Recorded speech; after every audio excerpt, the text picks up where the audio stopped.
right, 25 minutes before 10 o'clock. Thank you for tuning in. Our next guest has a rather amazing story to tell. And sometimes we think we understand life, I suppose, because of how we live it and where we live it. In Dr. Baxter's case, he was, I think he was practicing in New York. He was helping AIDS patients in New York City, and that in and of itself would humble me beyond what I would even ever experience in any other way. Then he went to Botswana in Africa, and it wasn't exactly the same experience as what he had experienced with his patients in New York, and so he's on the phone to tell us about that. The book he has written about it is called One Life at a Time, an American doctor's memoir of AIDS in Botswana. Dr. Daniel Baxter is a board-certified internist, the clinical coordinator at the William F. Ryan Community Health Center in New York City. He provided direct patient care in Botswana for 8.5 years under the African Comprehensive HIV/AIDS Partnership, lectured at Botswana's new medical school for 2 years, and again, the book is called One Life at a Time. Dr. Daniel Baxter, this is an honor to have you on our show. Good morning, sir. Well, thank you, and I appreciate your interest and kind words. Where are you right now? Where are you calling from?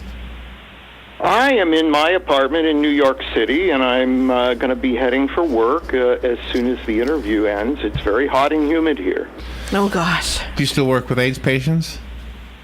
Yes, I do, and also general internal medicine. Okay. So what was the big difference? What was the thing that hit you across the face when you were in Botswana that differed from the work you did in New York City? Well, first of all, in Botswana, the resources available to my patients were far fewer than what we have here in the United States. The only real social service safety net that AIDS patients had was a monthly food basket that the government provided that had a few canned goods, flour, rice, and so forth. And other than that, patients depended upon their families and friends, especially their families, and also on their own inner spiritual strength. Did you, as a doctor, feel handicapped by that? Not really. I think that one thing that's often lacking here in the States is a sense of community and family. And the Botswana had a sense of community and family far superior to what we have here. And our medicines, our HIV medicines over in Botswana, were essentially the same as what they were over in the United States. Okay, so the medication wasn't any different. So the big difference was the attitude of the people. Yes, I mean, legion are the times that a patient would recount to me her unfathomable woes and problems, but almost always she would end with saying, "But God is good." Oh, wow. Which is, wow, I mean, how are you supposed to react to something like that?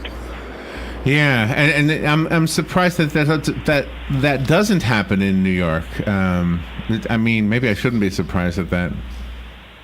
Well, I don't think it's just in New York. I mean, yes, I have many patients, both HIV infected and uninfected, who have a sense of spirituality and family. But in Botswana, especially since, up to 25% of the people were HIV infected, they had a greater sense of being in the struggle against this terrible epidemic. Sometimes you had visions or dreams, which I found interesting. Yes. Well, yes. I mean, I once dreamt about my own death. I once dreamt about, what people would say to me after, as soon as I had died. I always caution the medical students and residents on my team at the main hospital there that when a patient has died, you're right there and you witness their death. be very careful what you say around the patient, because who knows, as they're making the transition from life through death, they still may be able to hear. And one of my musings was that it would be one of God's little jokes that, soon after I died, the nurse or doctor would say, "Oh my God, why did this old fart hang on so long?" and I guess my answer would be maybe to try to find the meaning of it all. So I didn't have a lot of dreams and visions, but that's the way to approach this terrible disease, with a sense of a lighthearted, compassionate sense, and compassion for yourself as well as for the patient. So did the profound things that you seem to have experienced in Botswana translate back to your practice in New York? Oh, absolutely. And in fact, and I don't think that this is spoiling the punchline of the book, but I went to Africa with an arrogant, condescending attitude towards American patients, whom I thought were privileged, entitled, demanding, spoiled, whose suffering certainly was not that on the level of that of my AIDS patients in Botswana. And there were several transformative events in the book, and I won't go into I'll go into detail a little bit. The real epiphany occurred when I was in the hospital with my team taking care of a patient named Dolly, who was comatose. She was very sick. She was on her way out, and she had been raped by her pastor at age 13. And I thought to myself, imagine the suffering and pain that this young woman went through. Wow. But then suddenly I realized, as trite as it sounds, I finally felt it in my heart, that no one's suffering is any greater than anyone else's. And for me, that was a game changer, because it allowed me to come back to the United States and return to my community health center, and to enjoy and love treating the so-called, and I put this in quotes, demanding, entitled American patients. So this was one of the major lessons that I learned and that I took back with me to New York. And you had also stated about your students in the United States and the students in Botswana, how the students in the United States really couldn't grasp the horridness of this. Right. Well, the students in the medical school, and although I was a lecturer in the medical school, I was basically a frontline attending doctor with my team of students and residents at the main hospital there, which really had some deficiencies, taking care of incredibly sick patients. And the students, and mind you, the educational program there was such that they entered medical school right out of secondary school, high school. The students from day one saw suffering and death on a scale that students and even residents and interns in the States rarely see. You had a story about a person named Precious and about medical cards. Yes. Well, Precious was a patient in the slum of the capital, and I saw her at Holy Cross Hospice, where I volunteered once a week. And I really, really, really wanted her to make it, but I was afraid that my hopes, somehow the fates would strike her down just to contradict my hopes. And, the reader will have to get the book to see whether or not Precious was pulled back from the edge of the abyss. Exactly, because your stories are really very, very insightful, and it's like a travelogue as well, as not just a narrative. Right, and I hasten to add that this is not all doom and gloom. It's a travelogue, it's a documentary, it's a story about my journey, and I'm trying to share with the reader the insights I had. But also there are lots of humorous parts of the book. I mean, Botswana is a place where on my driver's license application, one of the questions that was asked was, "Are you or have you ever been an imbecile?" Oh my gosh. I love this. Yeah, that's an existential mind twister. The Botswana lived in the moment. They had a joy and a love of life despite their circumstances. I wonder how many people would get licenses in this country if we had to ask that question. Well, I'm not going to go there. So the entitled American that you felt like you were wrong about, I'm just going to go out on a limb and say, while you say you were wrong about it, I'm guessing it still happens, or am I just not living in your shoes yet? I mean, I'm guessing you still have the occasional patient that fits that description. Yes, absolutely. But, you also have to realize that maybe a lot of their sense of entitlement and being privileged, deep down beneath that is a sense of insecurity and their own individual suffering. Sure. And, part of being a doctor is not to react emotionally to so-called difficult patients. Of course we react, but we don't show it because, well, that's what being a professional is. One of the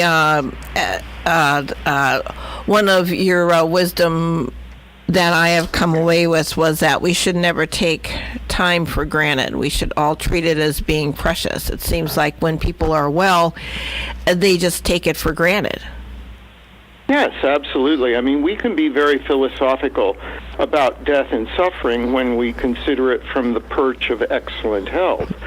But we all hang by a thread. And one of the things that I learned as a doctor over there was that the only person I can save is myself. And that's also true of firemen, policemen, teachers.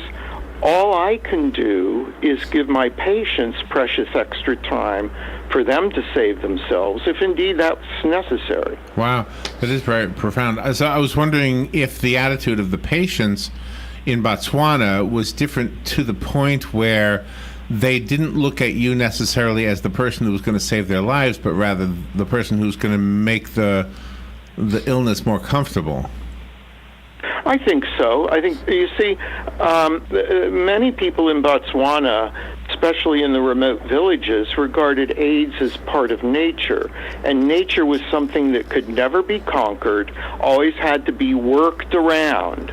Whereas we in the West, I mean, it's like, nature? What's that? We're going to show nature. We're going to tame and conquer nature. Yeah. And Botswana, the attitude was more, let's just see if we can negotiate with this mysterious illness. Well, and in that way, I think the book will teach us as American readers, I think it will teach us a little bit about, I guess, being more understanding of the world around us, rather than, as you say, separating nature from life itself. I mean, nature is part of life. Yeah, exactly. And as I said, the Botswana are kind and forgiving people. Part of my story at the very beginning was how I went there thinking I had all the answers.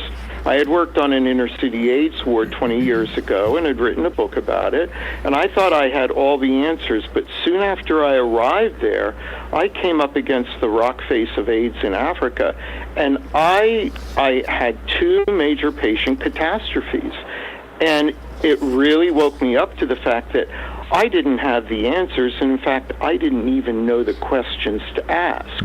But Africa gives you time and space. And over the years, I soldiered on, and the Botswana were very supportive as well. Did your personal spirituality grow? Well, I suppose yes. I mean, how can you react to someone that says, "But God is good," in the face of a terrible disease? And that sort of hope and optimism gave me the energy and strength to carry on and to continue to do my work there. The statement about the person who's passing is actually maybe still aware of what's going on in the room around himself or herself. I was in the room when my father died, and I'm thinking about that now. What did we say? I mean, I'm sure we didn't say anything bad, but it's just the odd realization that, well, maybe he was gone in body but not in spirit. Maybe still there. Well, yes, and I'm sure that, especially since you were there at his bedside, that you and your family only said things that, if he was able to hear them, that, just gratified him. I mean, as an example, real quick, we've learned that when patients are under general anesthesia in surgery, the things that are said in the operating room are often heard and remembered. So, and also it's just a question of common respect, common decency for someone who has died. Quite often I will watch a documentary or whatever, or read a story, or we'll have a guest about a missionary going to an African nation or a Caribbean nation or something. And I often, not that anybody intends to be arrogant, but I often wonder if it doesn't appear to be arrogant on some of the parties' parts, whether it's the person providing the services or the one receiving it. And it's, I don't know if we do that because we think we are the greatest, we have the best medicine, we have the best books, we have the best education, and maybe we're not right about that. It sounds like you are somebody who's experienced that firsthand.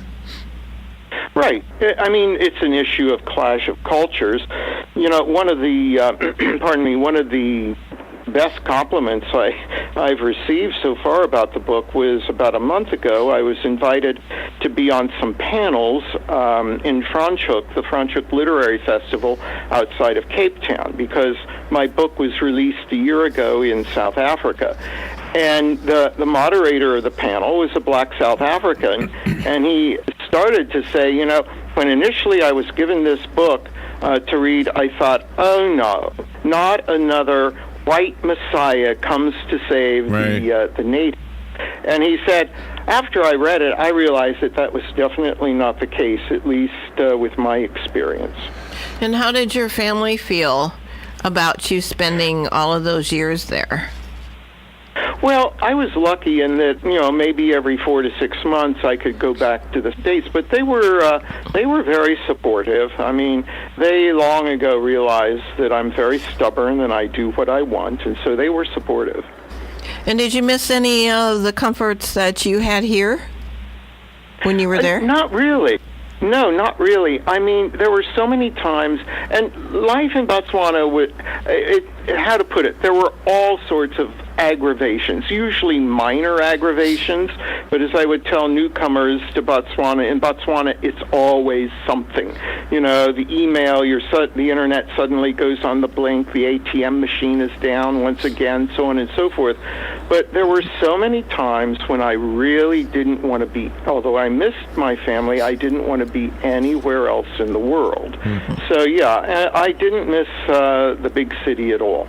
Were you in a position where you were on call even in Botswana? I mean, during your off time, were you actually still on or potentially on? Well, as a doctor, you have to be on call all of the time. And when I was an attending at Marina Hospital, I would be on call maybe once a week, but I was shielded by the interns and residents at the hospital, although when they would call with a particularly difficult case, I, of course, would go in and help them out. But I survived. Was there any political unrest when you were there that affected the treatment of your patients? Not really. The government of Botswana is, as African governments go, relatively corruption-free. I mean, there's always minor graft and all that, but not on the level of South Africa or Zimbabwe or other countries. It is a democracy. There's a vigorous opposition party, but by and large, not really. I mean, the United States has been a major supporter of the government of Botswana. Does the modern counterpart of yourself, the doctor that's there now, have a different experience than you did because of the progress we've made in the disease of AIDS and HIV itself? Well, actually, Botswana has done it. When I started there in 2002, we really didn't know whether or not an African nation could really treat people on the scale of tens or hundreds of thousands of people. And now in Botswana, everyone who's HIV infected is on treatment. And, I never thought that this would have happened when I started there in 2002. The drugs that they're using now are exactly the drugs you and I would be put on if we were HIV infected. My major concern and hope for Botswana is that now that they, by and large, have HIV under control, and yes, there are always patients that will drop through the cracks and develop AIDS, but now they need to address issues of hypertension, diabetes, heart disease. And those were often neglected because the country was mobilized against HIV. So that's what my hope is. And of course, those diseases affect far more many people there than HIV. And you had brought up the one young lady that was raped by her pastor. Have you seen an improvement in that area also? I really can't answer that. I mean, as you know, let me put it this way. Control of HIV in Africa, and definitely in the United States, really depends to a large extent on addressing issues of gender inequality. And by that, in Botswana, that means, and I really hate the word empower, but I'll use it, that means empowering a woman to be able to say to her partner in the wee hours of the night, not without a condom. Because there's a lot women would be beaten up, thrown out of the house, and so on and so forth. And that has definitely improved. There is really an improvement in human rights in Botswana, and sort of getting rid of the male patriarchal approach. So that has definitely improved in Botswana.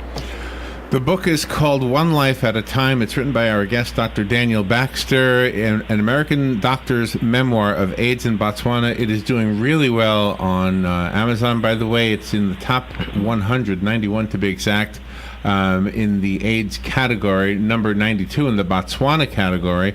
And I have a copy of the book. So call me if you want the copy that was sent to me. I'll be happy to leave it for you here at the station. Dr. Baxter, I found the book on Amazon. Do you have another website you want to recommend? Well, I mean, Barnes & Noble also. And I'm glad you didn't ask if I have a blog or my own personal website. I'm sort of a Luddite. I'm not very good at social media. I guess I'm just an old fogey in that regard. Okay, well, I'm glad I didn't ask then. I didn't know. Well, thank you for your work, and thank you for sharing some of your observations with us. I think anything like this helps expand our view of the world that we live in, and it helps break us from that problem we've had for a long time, thinking we are the center of the universe. So, Dr. Baxter, thank you for doing that. Thank you so much. You're very kind, both of you. Very good interview. All right, we'll take a little break. We'll be right back.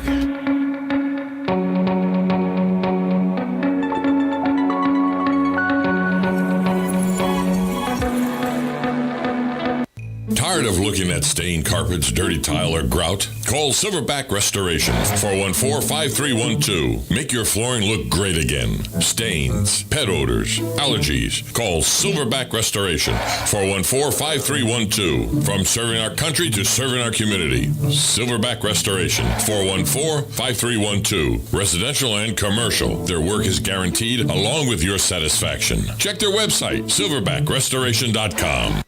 Need help getting something awkward, large, or fragile, expertly packed or custom created and shipped? Call on the professionals at PackMail. PackMail can ship anything, anywhere, and will find the perfect solution to even the most difficult shipping problems. From that big screen TV to an antique china cabinet, no item is too large or too delicate for the professionals at PackMail. Go online to WeShipOcala.com. That's WeShipOcala.com. PackMail ships anything, anywhere.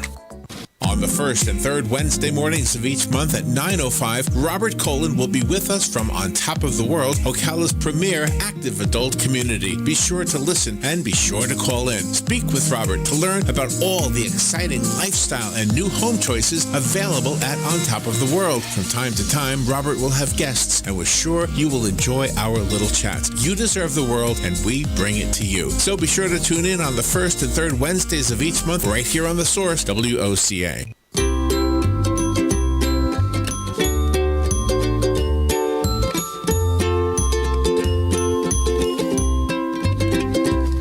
Broadcasting from the Paddock Mall Studios, this is WOCA, Ocala, Gainesville, The Villages, 1370 AM, 96.3 FM, The Source. Fox News.